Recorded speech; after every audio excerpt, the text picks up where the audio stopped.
Apple is about to make a move that could cost you serious money if you get the timing wrong. The iPhone 18 Pro Max is shaping up to be one of the most significant hardware shifts Apple has made in nearly a decade. And the feature most people are obsessing over is not even the most important one. If you're currently sitting on an iPhone 13, 14, or 15, this video is going to help you make a very clear financial decision. Because depending on what Apple delivers here, upgrading at the wrong time could mean leaving hundreds of dollars of value on the table. Let's start with what we actually know right now. Pricing is expected to land somewhere between $1,199 and $1,299 for the base iPhone 18 Pro Max configuration. That puts it in direct competition with the Samsung Galaxy S25 Ultra, which starts at $1,299, and the Google Pixel 9 Pro XL, which currently sits around $1,099. Apple has held its Pro Max pricing relatively steady for 2 cycles, but supply chain reports suggest component costs are rising, which means that $1,299 ceiling is not guaranteed. That price context matters, because if Apple is asking you to spend $1,300 on a smartphone, the upgrades need to justify that investment in real, measurable ways. And based on what is leaked so far, several of them do. Here is where things get very interesting. The biggest structural change rumor for the iPhone 18 Pro Max involves the front camera and Face ID system. Apple is reportedly making a meaningful push to reduce the dynamic island footprint significantly, potentially moving Face ID components beneath the display for the first time. This is not a minor cosmetic adjustment. It represents years of engineering work finally reaching a consumer product.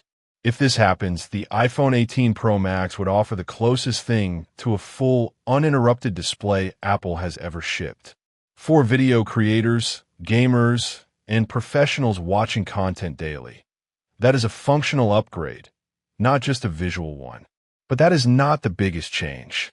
The A20 Pro chip is the engine driving everything else, and early analyst estimates suggest it could be a genuinely significant generational leap.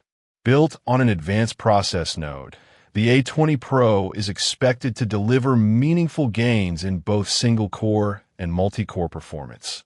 But more importantly, substantial improvements in neural engine processing power. What does that mean in real terms?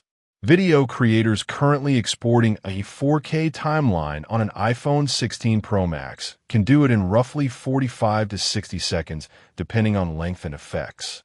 Early performance estimates for the A20 Pro suggest that workflow could drop by 20 to 30%. For someone editing daily, that is not a small quality of life improvement. That is real time back in your day. For gaming, smoother sustained frame rates in demanding titles, without the thermal throttling that has frustrated Pro Max users in extended sessions, could finally arrive with this generation. And compared to Samsung's Snapdragon 8 Elite powering the Galaxy S25 Ultra, Apple's silicon has led on efficiency for 2 straight years. The A20 Pro is expected to maintain that lead. Most buyers comparing specs right now are completely missing one detail that could make or break this purchase: battery life. Every year people focus on cameras and chips, but the single biggest reason people actually feel the difference from an upgrade is battery endurance. The iPhone 18 Pro Max is rumored to carry a larger cell combined with the efficiency gains from the A20 Pro, and that combination could push real-world screen-on time past 7 hours for the first time in the Pro Max lineup. To put that in perspective, the iPhone 15 Pro Max, arguably Apple's best battery phone to date, delivers around 6 to 6.5 hours under heavy use. A genuine jump to 7+ hours means one thing. For most users, that is a full working day without touching a charger. That alone is worth more than any spec sheet number. Camera performance is where things get genuinely surprising, and not in the way most people expect. Apple is not rumored to be chasing a megapixel war this cycle. Instead, Leaked supply chain information points toward improvements in sensor size and computational photography processing, specifically in low-light video performance and spatial depth accuracy. That is a smarter investment than raw megapixels. The difference between a 48 MP shot and a 60 MP shot is invisible to most Opal. The difference between clean low-light video at dusk and grainy footage? That is something every creator and every parent filming their kids notices immediately.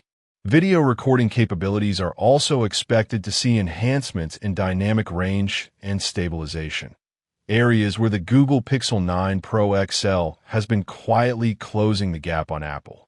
The iPhone 18 Pro Max needs to respond here, and reports suggest Apple knows that. Here is the part that surprised us the most. Design changes for the iPhone 18 Pro Max are reportedly more significant than Apple's typical incremental updates. Sources point to refined titanium construction, potentially thinner bezels, and weight redistribution that makes the device feel more balanced in one-handed use. The iPhone 16 Pro Max is a premium object, but it is also a heavy one at 227 grams. Even modest changes to weight and balance have an outsized impact on daily comfort. 8 hours of holding a phone matters. Materials improvements are also expected to target drop and scratch resilience, areas where Samsung's Armor aluminum framing has drawn favorable comparisons. Apple appears ready to close that gap. Now let's talk about the buying decision, because this is where most people get it wrong. The iPhone 18 Pro Max is a generational convergence. Display changes, chip improvements, battery gains, and camera refinements are all arriving at the same time. That combination does not happen every year. So here is the honest breakdown by buyer type. If you're on an iPhone 13 or earlier, this upgrade is a straightforward financial decision. You are looking at 2 full chip generations of performance improvement, dramatically better battery life, a meaningfully evolved camera system, and several years of future software support. The long-term value of this investment, spread over 3 or 4 years of daily use, works out to roughly $350 per year at the expected $1,299 price point. That is exceptional value for a primary device you use every single day. If you're on an iPhone 14, the upgrade math still works comfortably in your favor. The A20 Pro chip represents a 3-generation performance jump from the A15 Bionic. Battery life is likely to feel like a completely different experience, and if the display redesign is as significant as reported, the visual difference will be immediately noticeable. If you're on an iPhone 15 Pro Max, this is more nuanced. Individually, each improvement on the 18 Pro Max is meaningful. Together, they represent a compelling case. But if battery life and the potential under-display Face ID design are not priorities for you personally, waiting for the iPhone 19 Pro Max, when these features will be fully mature, could be the smarter financial play. If you're on an iPhone 16 Pro Max, hold. The performance gains will not justify the resale loss and upgrade cost on a 1-year-old device. Wait at least one more cycle. For professional creators and power users, the combination of A20 Pro processing, improved low-light video, and expanded storage options positions the iPhone 18 Pro Max as a legitimate professional workflow tool. If you're currently supplementing your iPhone with a dedicated camera or a separate editing device for mobile work, this could consolidate part of that workflow. For gamers, improved thermal performance and sustained frame rates are the headline. If you play graphically demanding titles daily and currently notice throttling during long sessions, this upgrade addresses that directly. Pricing context one final time. At $1,299, the iPhone 18 Pro Max is not a casual purchase. But measured against the Samsung Galaxy S25 Ultra at the same price and the Google Pixel 9 Pro XL at $200 less, Apple's advantage remains ecosystem depth, software longevity, and chip performance. Those are not marketing claims. They are measurable long-term ownership advantages that compound over years of use. The question is not whether the iPhone 18 Pro Max is worth $1,299 in a vacuum. The question is whether it is worth the delta between what you would get for your current device and the purchase price. For most people on devices 2 or 3 years old, that net cost lands closer to $600 to $800 after trade-in. And at that number, the value case becomes much stronger. Apple has not officially confirmed anything covered here, but the weight of supply chain data, analyst estimates, and credible leaks is pointing in a consistent direction. And that direction suggests the iPhone 18 Pro Max could be one of the most complete upgrades Apple has shipped in years. Before you make your final decision, there is one more development coming that could change the entire picture: Apple's updated pricing and storage tier structure, which we're covering in detail next. That information could shift the value calculation significantly depending on which configuration you were planning to buy.